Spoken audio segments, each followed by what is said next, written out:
धोकादायक इमारतींना मनपाच्या नोटिसा।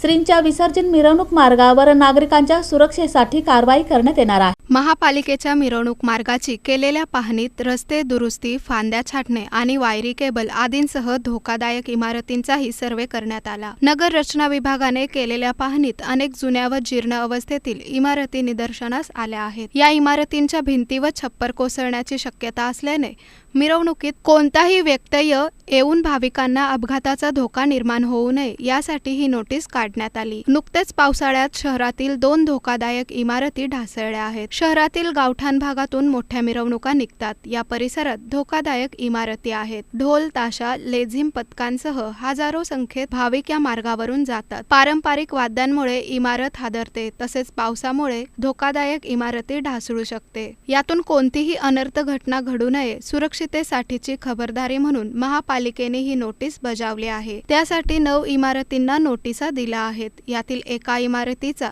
धोकादायक भाग निष्कासित करून उर्वरित इमारतींच्या मालकांना तातडीने दुरुस्ती, संरक्षण जाळी लावणे किंवा धोकादायक भागाला सुरक्षित करण्याबाबतच्या उपाययोजना करण्याबाबत आदेश दिले आहेत। आदेशाचे पालन न केल्यास महापालिका कारवाई करून संबंधितांवर दंडात्मक कार्यवाही करणार असल्याचेही स्पष्ट करण्यात आले आहे।